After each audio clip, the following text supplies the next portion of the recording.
কিশোরগঞ্জের ঐতিহাসিক পাগলা মসজিদের ১১টি দান বাক্স ৪ মাস ১১ দিনের ব্যবধানে খোলার পর এবার ২৮ বস্তা টাকা পাওয়া গেছে। সেই সঙ্গে মিলেছে বৈদেশিক মুদ্রা ও সোনা রূপার অলংকারাদি। এর আগে গত বছরের ৩০ নভেম্বর মসজিদের ১০টি দান বাক্স থেকে ৮,২১,৩৪,৩০৪ টাকা পাওয়া যায়। রমজান ও ঈদকে কেন্দ্র করে এবার অন্যান্য বারের তুলনায় কিছুটা দেরিতে দান বাক্সগুলো দেরিতে খোলা হয়েছে। সকালে কিশোরগঞ্জের জেলা প্রশাসক ও পাগলা মসজিদ পরিচালনা কমিটির সভাপতি ফৌজিয়া খান ও পুলিশ সুপার মোহাম্মদ হাসান চৌধুরীর উপস্থিতিতে দান বাক্সগুলো খোলা হয়।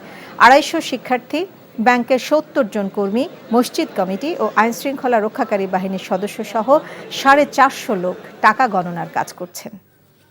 বান্ডেল থাকলে প্রতি সেনমানিতে টাকা বাঁচবে। বিকাশ সেনমানি বান্ডেল কিনে জিতুন প্রতি লেনদেনে।